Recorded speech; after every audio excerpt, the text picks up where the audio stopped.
नमस्कार, सत श्री अकाल, सलाम दोस्तों। मैं रोहित गुप्ता, मेरे यूट्यूब चैनल रोहित क्लासेस में आपका तहे दिल से स्वागत है।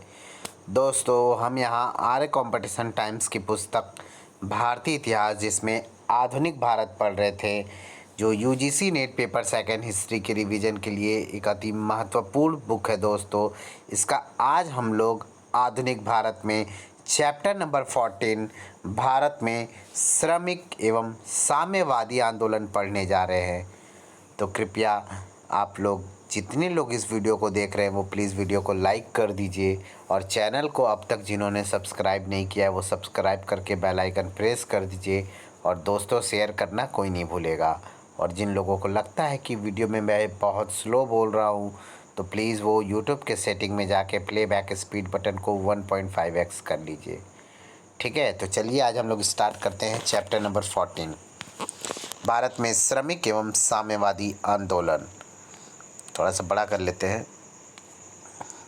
1870 ईस्वी में बंगाल में शशिपाद बनर्जी ने मजदूरों का एक क्लब श्रमजीवी समिति स्थापित किया और भारत श्रमजीवी नामक मासिक पत्रिका का प्रकाशन किया। 1890 ईस्वी में एन.एम.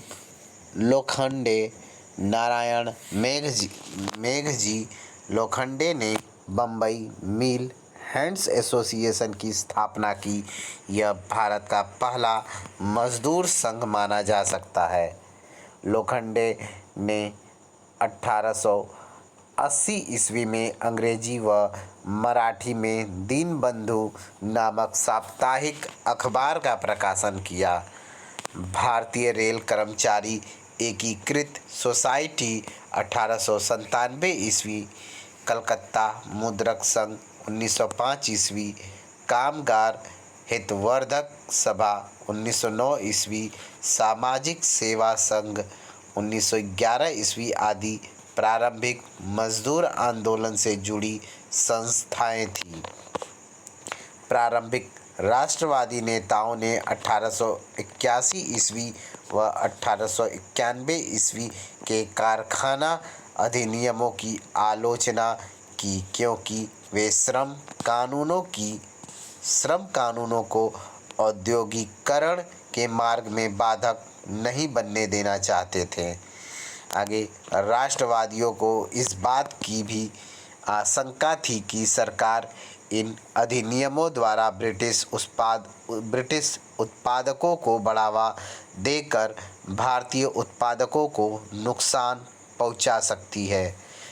तिलक के अखबार मराठा ने ही मिल मजदूरों के अधिकारों व रियायतों के बारे में वकालत की। मजदूरों की प्रथम संगठित हड़ताल 1899 ईस्वी में ग्रेट इंडियन पेनिनसुलर रेलवे के मजदूरों द्वारा कम वेतन व अधिक कार्यावधि के कारण की गई। 16 अक्टूबर 1905 ईस्वी को बंगाल विभाजन के दिन मजदूरों ने समूचे बंगाल में हड़ताल रखी। 1908 ईस्वी में तिलक को 8 वर्ष की सजा होने पर बम्बई के कपड़ा मजदूर एक सप्ताह तक हड़ताल पर रहे। यह उस समय मजदूरों की सबसे बड़ी राजनैतिक हड़ताल थी। आगे है, रूस में 1917 ईस्वी की क्रांति के बाद भारत में मजदूर आंदोलन को बल मिला, अतः भारत में मजदूर आंदोलन की वास्तविक शुरुआत रूसी क्रांति के बाद हुई। बम्बई कामगार हितवर्धिनी सभा की स्थापना वी.आर. नारे, एस.के. बोले तथा एन.ए. तालेकेरकर ने की। बी.पी. वाडिया ने 1918 ईस्वी में मद्रास मजदूर संघ की स्थापना की। यह भारत का पहला आधुनिक मजदूर संगठन था। ठीक है, आगे दोस्तों, वास्तव में मद्रास मजदूर संघ की स्थापना जी. रामानुजुलु नायडू और जी. चेल्लपति चेट्टी ने की थी तथा बीपी वाडिया इस यूनियन के अध्यक्ष थे। आगे है दोस्तों, नियमित सदस्यता और शुल्क के साथ यह ट्रेड यूनियन का पहला व्यवस्थित प्रयास था। बीपी वाडिया एनी बेसेंट के सहयोगी थे। वाडिया ने आईएलओ के 1919 ईस्वी में वाशिंगटन सम्मेलन में तथा एनएम जोशी ने 1920 ईस्वी के सम्मेलन में भारत का प्रतिनिधित्व किया था। 1918 ईस्वी में गांधी जी ने अहमदाबाद टेक्सटाइल लेबर एसोसिएशन की स्थापना की, जो संभवतः उस समय की सबसे बड़ी ट्रेड यूनियन थी। आगे 1919 ईस्वी में बंगाल में जूट श्रमिक संघों ने पहली बड़ी हड़ताल की। 19 जुलाई 1920 ईस्वी को ताशकंद में हुई द्वितीय इंटरनेशनल कम्युनिस्ट कांग्रेस में मानवेंद्र नाथ राय, अब्दुल जगाहर, त्रिमूल आचार्य और शफीक अहमद ने भाग लिया। मानवेंद्र नाथ ने ताशकंद से ही वैंगार्ड नामक पत्र निकाला। 1920 ईस्वी में गांधी जी ने मजदूर महाजन संघ की स्थापना की। ठीक है, आगे दोस्तों एटक देख लेते हैं। 1920 ईस्वी में नारायण मल्हार जोशी ने अखिल भारतीय ट्रेड यूनियन कांग्रेस एटक की स्थापना की। ठीक है, एटक की स्थापना की। AITUC it's mean Akhil trade union Congress. ठीक है, एटक की स्थापना की। ट्रेड यूनियन के जन्मदाता एनएम जोशी थे। एटक का पहला सम्मेलन जो है 31 अक्टूबर 1920 ईस्वी को बम्बई में हुआ, जिसके अध्यक्ष लाला लाजपत राय थे। दीवान चमन लाल इसके महामंत्री बने। इसके उपाध्यक्ष जोसेफ बेप्टिस्टा थे। ठीक है, कांग्रेस के गया अधिवेशन 1922 ईस्वी में कांग्रेस ने एटक के साथ सहयोग करने का निर्णय लिया।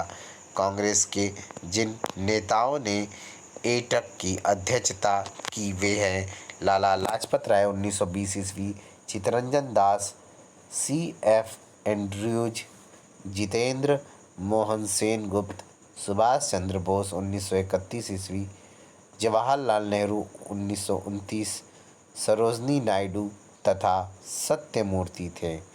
ठीक है, 1926 से 1927 ईस्वी में एटक में 2 गुट हो गए। आगे पहला है दोस्तों सुधारवादी गुट, दूसरा क्रांतिकारी गुट। क्रांतिकारी गुट ने अपने को मास्को स्थित तीसरे इंटरनेशनल से संलग्न किया, जबकि सुधारवादी गुट जो है एनएम जोशी गुट जो थी एम्स्टर्डम स्थित अंतर्राष्ट्रीय फेडरेशन ऑफ ट्रेड यूनियन से संकलन होना चाहता था। ठीक है, आगे देखते हैं। और क्षमा करिएगा दोस्तों, आगे है हमारा 1929 ईस्वी में एटक का सम्मेलन नागपुर में हुआ, जिसकी अध्यक्षता पंडित जवाहरलाल नेहरू ने की थी। नागपुर अधिवेशन में ही सुधारवादी एवं साम्यवादियों या क्रांतिकारियों में मतभेद प्रारंभ हो गया था। एटक पर वामपंथी विचारधारा हावी होने के कारण नागपुर अधिवेशन में 1929 ईस्वी में एनएम जोशी के नेतृत्व में एटक का प्रथम विभाजन हुआ। वह जोशी के नेतृत्व में वीवी गिरी की अध्यक्षता में और मृणाल कांति बोस के सहयोग से Akhil Bharatiya trade union federation की स्थापना 1930 ईस्वी में हुई। 1931 ईस्वी में साम्यवादी नेता देश पांडे ने लाल ट्रेड यूनियन कांग्रेस की स्थापना की। ठीक है, RTUC, लाल मतलब रेड ट्रेड यूनियन कांग्रेस की स्थापना की। 1934 ईस्वी में RTUC, 1934 ईस्वी में AITUC में फिर मिल गई। 1929 से 1939 ईस्वी के वर्षों में मजदूर संगठनों में फूट के कारण अनेक ट्रेड यूनियनों का जन्म हुआ। इस फूट के कारण मजदूर आंदोलन की प्रगति में बाधा आई। ठीक है, आगे है 1926 से 1939 ईस्वी का समय ट्रेड यूनियन आंदोलन के क्रांतिकारी चरण का समय माना जाता है। मानवेंद्र नाथ राय ने 1941 ईस्वी में एटक से अलग होकर सरकार समर्थित श्रमिक दल इंडियन फेडरेशन ऑफ लेबर, भारतीय श्रमिक परिसंघ की स्थापना की, जो एटक का दूसरा विभाजन था। ठीक है, आगे देखते हैं। राष्ट्रवादियों ने सरदार पटेल के नेतृत्व में मई 1947 ईस्वी में एटक से अलग होकर भारतीय राष्ट्रीय ट्रेड यूनियन कांग्रेस की स्थापना की। 1923 ईस्वी में कामगार क्षतिपूर्ति अधिनियम पारित हुआ, जिसके द्वारा मजदूर को दुर्घटना में मृत्यु या विकलांगता की स्थिति में क्षतिपूर्ति की व्यवस्था की गई। ठीक है, आगे देखते हैं। मजदूर किसान पार्टी। मजदूर किसान पार्टियां 1 नवंबर 1925 ईस्वी को लेबर स्वराज पार्टी के नाम से भारत की पहली मजदूर किसान पार्टी की स्थापना बंगाल में की गई। इसके संस्थापक मुजफ्फर अहमद, नजरुल इस्लाम, कुतुबुद्दीन अहमद, शमसुद्दीन हुसैन तथा हेमंत कुमार सरकार थे। बाद में इस पार्टी का नाम बदलकर बंगाल कृषक और श्रमिक दल the Bengal peasants and workers party रख दिया गया। ठीक है, लांगल इस पार्टी का मुख्य पत्र था। लांगल इस पार्टी का मुख्य पत्र था। 1927 ईस्वी में पंजाब में मजदूर और किसान पार्टी बनी। मेहनतकश नामक उर्दू साप्ताहिक इसका मुख्य पत्र था। आगे बम्बई में 1927 ईस्वी में एस मिरजकर तथा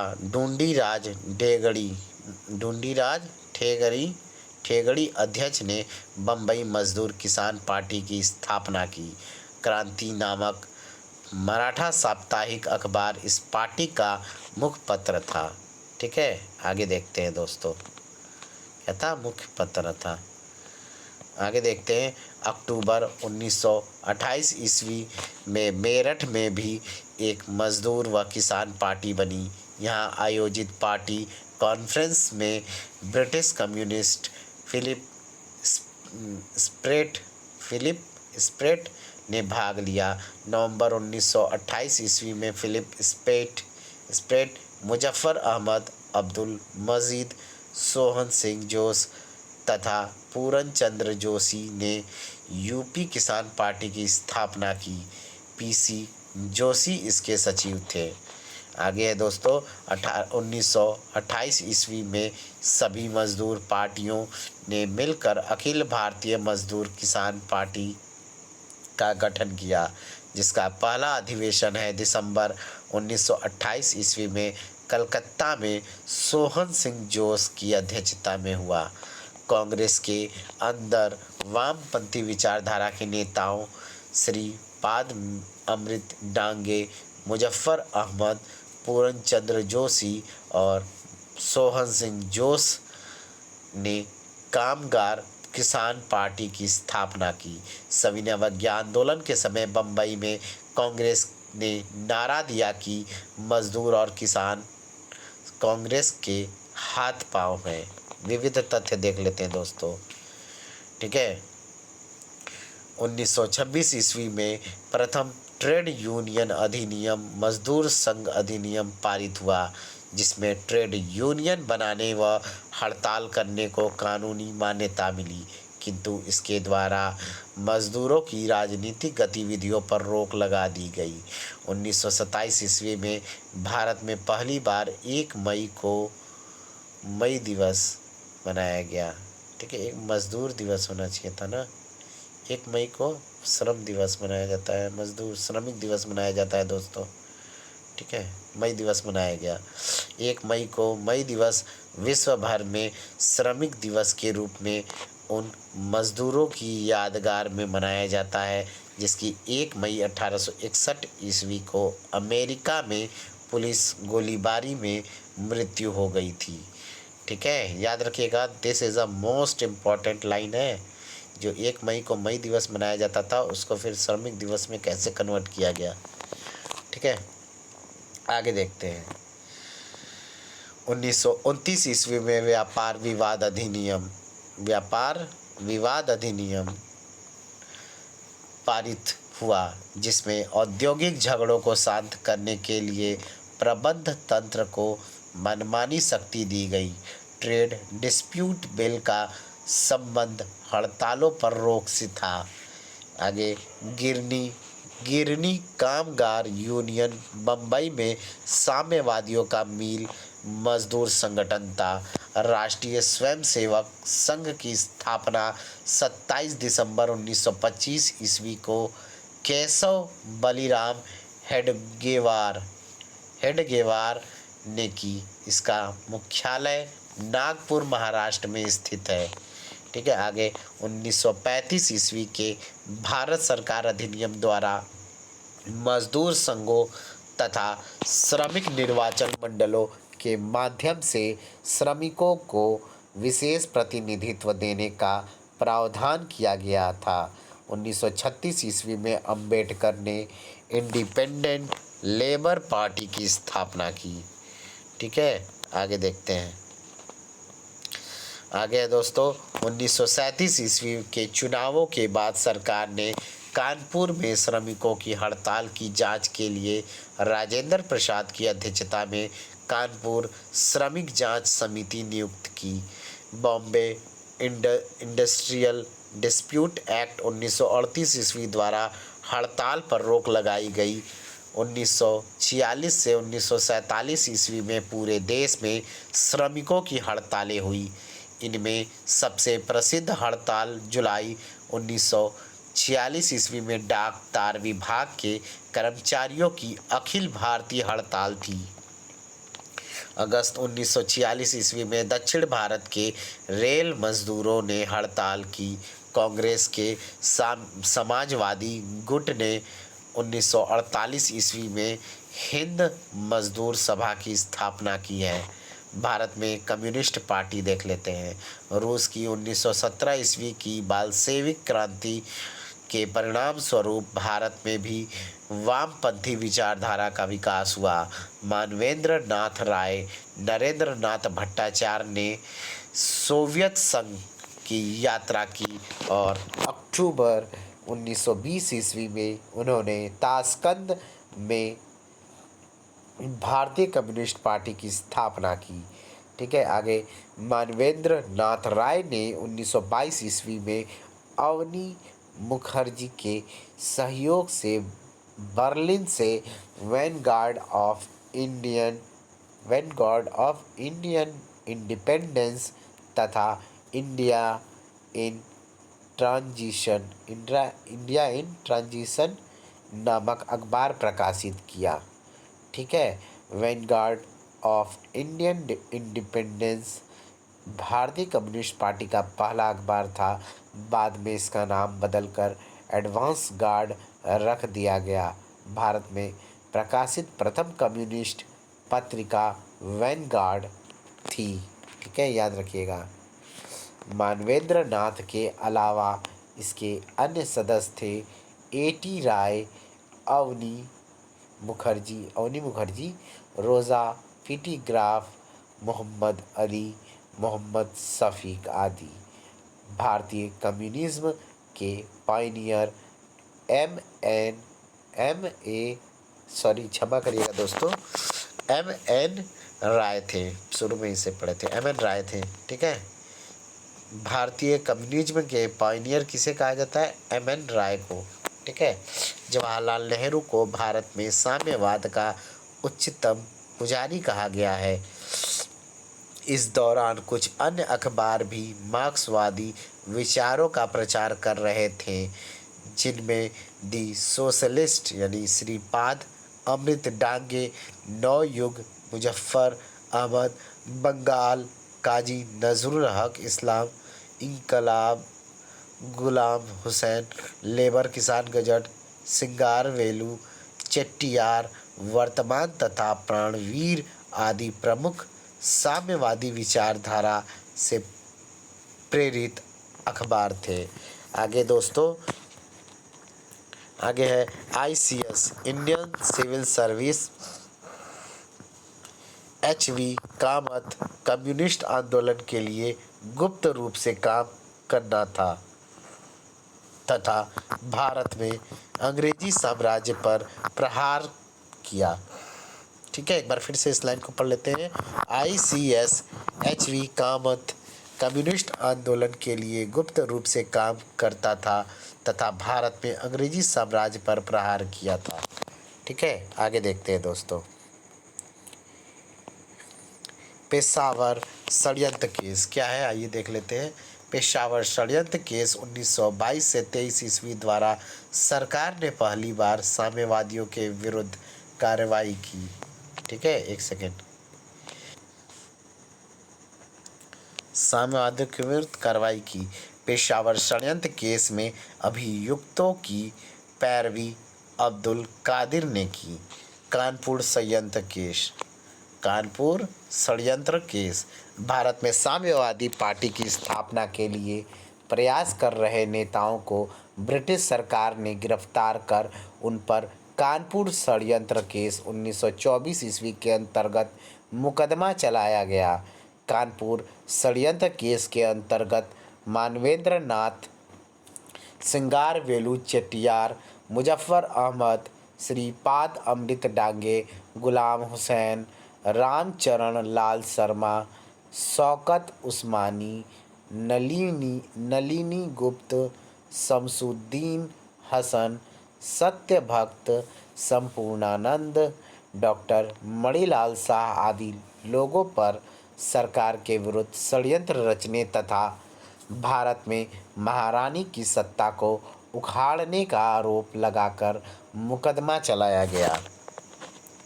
आगे है कानपुर षड्यंत्र केस में नलिनी गुप्त, शौकत उस्मानी, डांगे एवं मुजफ्फर अहमद ही अदालत में पेश किए गए तथा 20 मई 1924 ईस्वी को इन चारों अभियुक्तों को 4-4 साल की कड़ी सजा दी गई। गुलाम हुसैन कानपुर षड्यंत्र केस में सरकारी गवाह बना। ठीक है, आगे देखते हैं दोस्तों। भारत में कम्युनिस्ट पार्टी की स्थापना। सितंबर 1924 ईस्वी में सत्यभक्त ने कानपुर में भारतीय साम्यवादी कम्युनिस्ट पार्टी के निर्माण की घोषणा की। दिसंबर 1925 ईस्वी में सत्यभक्त ने कानपुर में अखिल भारतीय साम्यवादी दल की स्थापना की। इस पार्टी के अध्यक्ष सिंगारवेलु चेट्टियार थे। भारत के लिए पूर्ण स्वाधीनता की मांग करने वाली यह प्रथम पार्टी थी। आगे है एस वी घाटे और जेपी वरगरहट्टा को संयुक्त सचिव बनाया गया। कलकत्ता में मुजफ्फर अहमद और काजी नजरुल इस्लाम ने कम्युनिस्ट ग्रुप की स्थापना की। नजरुल इस्लाम ने बंगाली भाषा में धूमकेतु नामक पत्रिका निकाली। लाहौर में गुलाम हुसैन ने साम्यवादियों को संगठित किया। बम्बई में श्रीपाद अमृत डांगे तथा मद्रास में सिंगारवेलु चेट्टियार ने कम्युनिस्ट ग्रुप की स्थापना की। आगे है दोस्तों प्रथम अखिल भारतीय समाजवादी युवा कांग्रेस कलकत्ता में 27 दिसंबर 1928 ईस्वी को संपन्न हुई। इसकी अध्यक्षता पंडित जवाहरलाल नेहरू ने की। मजदूरों में बढ़ रहे साम्यवादी प्रभाव को समाप्त करने के लिए सरकार ने 1928 ईस्वी में पब्लिक सेफ्टी बिल पेश किया। आगे पब्लिक सेफ्टी बिल 1928 ईस्वी का विरोध करते हुए मोतीलाल नेहरू ने कहा कि यह भारतीय राष्ट्रीयता एवं भारतीय कांग्रेस पर प्रहार है और भारत की दासता का पहले नंबर का बिल है। ठीक है, आगे देखते हैं दोस्तों, क्षमा करिएगा, पहले नंबर का बिल है। मेरठ षड्यंत्र केस, आइए देख लेते हैं। पब्लिक सेफ्टी बिल के कानून बनने पर सरकार ने 14 मार्च 1929 ईस्वी को 32 साम्यवादी नेताओं, मजदूर संगठन के नेता को धारा 121 ए के तहत गिरफ्तार कर उन पर मेरठ षड्यंत्र केस के अंतर्गत मुकदमा चलाया। जनवरी 1933 ईस्वी में इन्हें सजा हुई। इनमें प्रमुख थे दोस्तों S.A. डांगे, S.V. घाटे, K.N. जोगलेकर, शौकत उस्मानी, Muzaffar Ahmad, S.S. Mirajkar, P.C. Joshi, A.A. आलवे, Sohan Singh जोश जो बंगाल के थे, गौरी शंकर और K.N. सहगल, R.S. निम्बाकर आदि थे। मेरठ षड्यंत्र केस के अंतर्गत 3 ब्रिटिश नागरिक भी शामिल थे। ये थे दोस्तों फिलिप स्प्रेट, बेन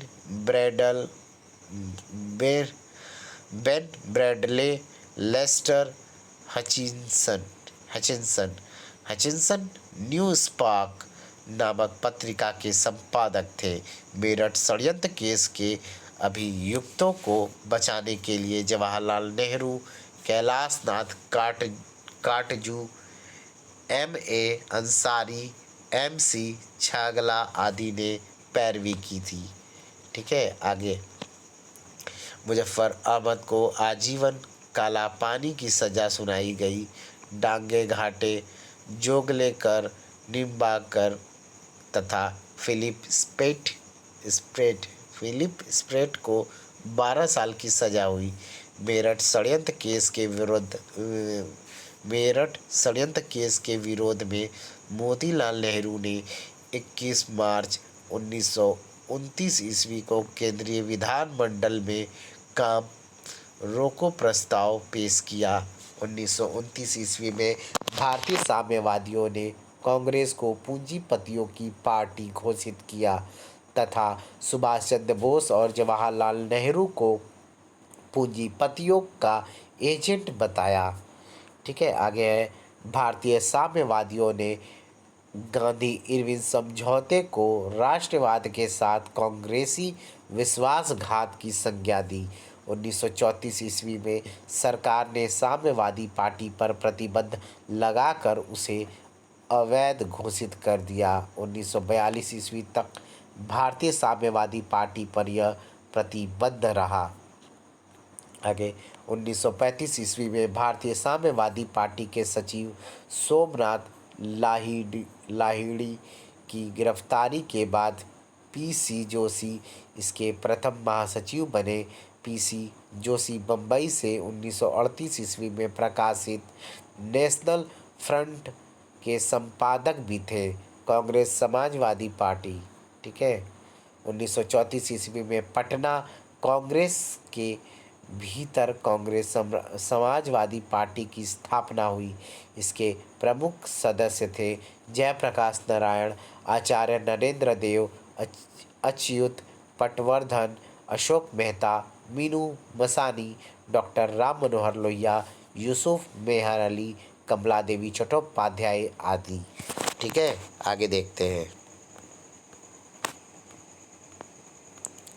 आगे दोस्तों, अखिल भारतीय कांग्रेस समाजवादी पार्टी का प्रथम वार्षिक अधिवेशन अक्टूबर 1934 ईस्वी में डॉक्टर संपूर्णानंद की अध्यक्षता में बम्बई में आयोजित हुआ। इसमें गठित कार्यकारिणी के महासचिव जयप्रकाश नारायण थे। 17 मई 1934 ईस्वी को बिहार कांग्रेस समाजवादी पार्टी स्थापित हुई। बिहार सीएसपी के अध्यक्ष आचार्य नरेंद्र देव थे। जयप्रकाश नारायण महासचिव थे।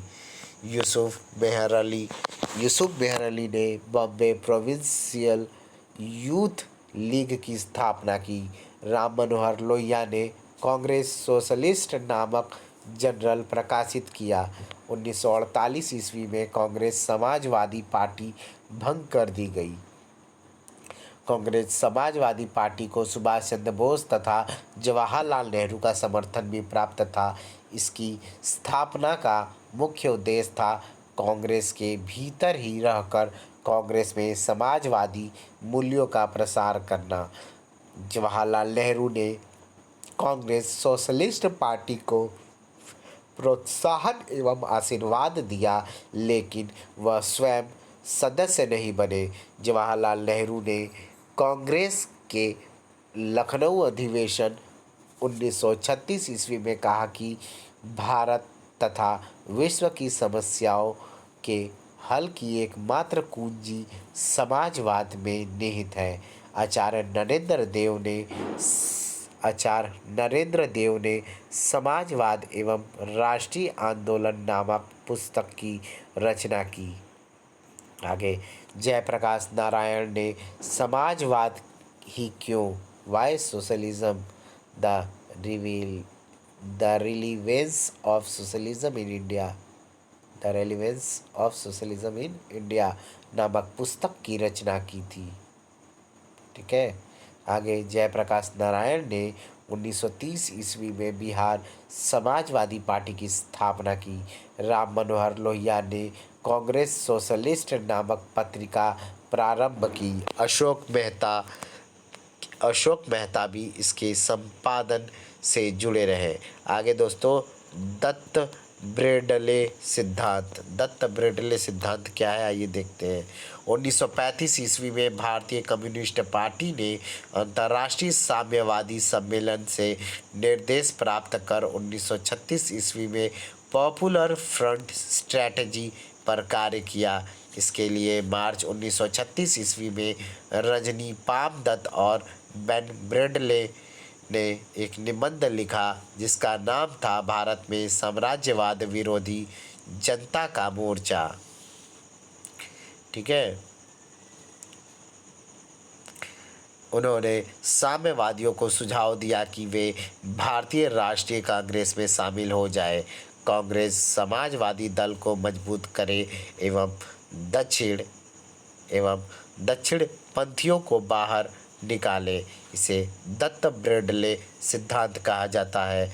1935 ईस्वी में साम्यवादी दल एक बार फिर कांग्रेस के निकट आया। 1936 ईस्वी में साम्यवादी, एक सेकंड दोस्तों, हाँ दोस्तों बाहर थोड़ा साउंड आ रहा था इसलिए मेरे को थोड़ा सा पॉज करना पड़ा। कोई दिक्कत नहीं, पॉज करना पड़ा था, कोई नहीं। 1936 ईस्वी में साम्यवादी पॉपुलर फ्रंट स्ट्रैटेजी के तहत CSP में शामिल हुए। BT रणदीव भारतीय कम्युनिस्ट पार्टी के नेता थे। ठीक है, BT रणदीव भारतीय कम्युनिस्ट पार्टी के नेता थे, रणदीव। आगे है 1937 ईस्वी में मानवेंद्र नाथ राय ने लीग ऑफ रेडिकल कांग्रेसमैन तथा सोमेंद्र नाथ टैगोर ने 1942 ईस्वी में क्रांतिकारी साम्यवादी दल की स्थापना की। मानवेंद्र नाथ राय ने इंडिपेंडेंट इंडिया नामक अखबार निकाला। मानवेंद्र नाथ राय ने मार्क्सवाद से निराश होकर 1940 ईस्वी में अतिवादी लोकतंत्र दल की स्थापना की। अतिवादी लोकतंत्र दल की स्थापना की। 1939 ईस्वी में बंगाल में एन दत्त मजुमदार ने भारतीय बोल्शेविक दल की स्थापना की। इसके अन्य संस्थापक सदस्य थे अजीत राय, शिशिर राय संस्थापक महासचिव, विश्वनाथ दुबे। ठीक है। आगे मई 1939 ईस्वी में सुभाष चंद्र बोस ने कांग्रेस से अलग होकर फॉरवर्ड ब्लॉक नामक दल बनाया। शार्दुल सिंह कविशा कविशा फॉरवर्ड ब्लॉक के उपाध्यक्ष थे।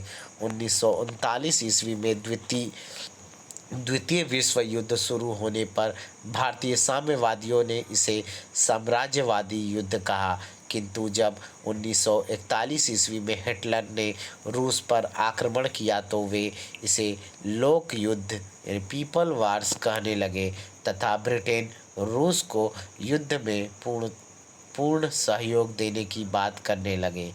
भारत सरकार ने भी कम्युनिस्ट पार्टी को तुरंत वैध घोषित कर दिया तथा उस पर लगा प्रतिबंध हटा दिया।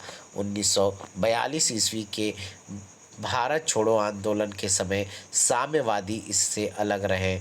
1946 ईस्वी में साम्यवादियों ने कैबिनेट मिशन के समक्ष यह प्रस्ताव रखा कि भारत को 17 प्रभुसत्ता संपन्न राज्यों में बांट दिया जाए। साम्यवादी इसमें से किसी एक राज्य पर अधिकार कर उसे संपूर्ण भारत में साम्यवाद के प्रसार का आधार बनाना चाहते थे। 1946 ईस्वी में नौसेना विद्रोह का साम्यवादियों ने समर्थन किया। आगे है कम्युनिस्ट पार्टी ने अंग्रेजी में नेशनल फ्रंट नाम से और मराठी में क्रांति नाम से अपने मुखपत्र निकाले। पीपुल्स वार नामक अंग्रेजी साप्ताहिक भी साम्यवादी विचारधारा की पत्रिका थी। ठीक है, आगे देखते हैं। भारतीय उद्योगपति एवं राष्ट्रीय आंदोलन के प्रति उनका दृष्टिकोण क्या था, ये देख लेते हैं। 1927 ईस्वी में FICCI की स्थापना घनश्याम दास बिरला व पुरुषोत्तम दास ठाकुरदास के प्रयासों से हुई। जवाहरलाल नेहरू ने 1932 ईस्वी के ओटावा व्यापार समझौते की यह कहकर निंदा की कि इससे भारत के अधिक विस्तृत हितों की हत्या हुई है। ओटावा व्यापार समझौता 21 जुलाई 1932 ईस्वी से 18 अगस्त 1932 ईस्वी तक कनाडा की राजधानी ओटावा में विश्व आर्थिक मंदी के संदर्भ में हुआ। भारत के अतुल चंद्र बनर्जी वायसराय के प्रतिनिधि के रूप में शामिल हुए। ठीक है, आगे देखते हैं।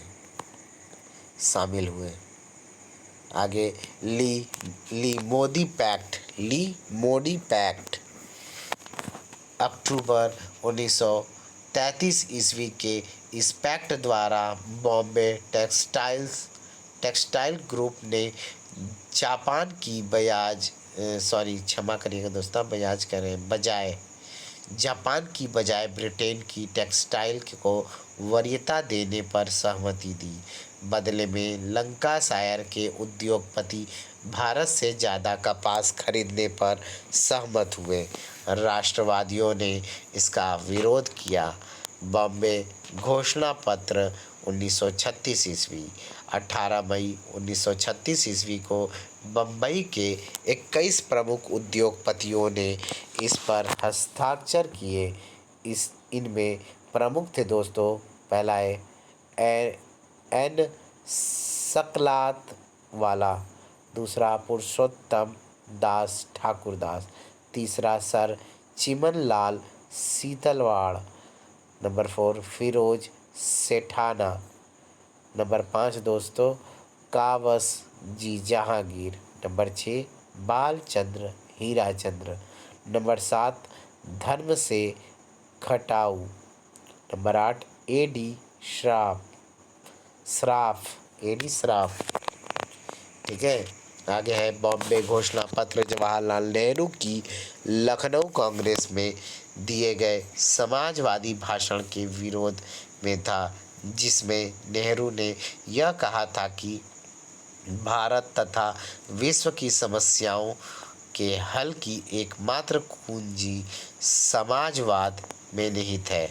आगे बॉम्बे प्लान, यह 1944 ईस्वी से 45 ईस्वी में भारत के 8 बड़े उद्योगपतियों द्वारा स्वतंत्रता के बाद भारत की अर्थव्यवस्था के लिए बनाया गया।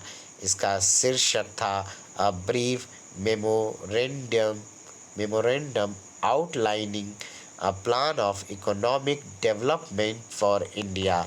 इस पर हस्ताक्षर करने वाले 8 उद्योगपति थे। पहला J.R.D. टाटा, दूसरा घनश्याम दास बिरला, तीसरा अर्देशीर दलाल, नंबर 4 श्री राम, नंबर 5 दोस्तों Kastur Bhai Lal Bhai, number 6 B.D. Shroff, number 7 Purushottam Das Thakurdas, number 8 John Mathai. Bombay plan पहली बार जनवरी 1944 ईस्वी में तथा दूसरी बार 1945 ईस्वी में प्रकाशित हुए। बॉम्बे प्लान के संपादक पुरुषोत्तम दास ठाकुरदास थे। बॉम्बे प्लान के प्रमुख उद्देश्य जो थे, पहला, अगले 15 वर्षों में कृषि उत्पादन दुगना तथा औद्योगिक उत्पादन 5 गुना। नंबर 2, सरकार द्वारा देसी उद्योगों को अंतर्राष्ट्रीय प्रतिस्पर्धा से बचाना।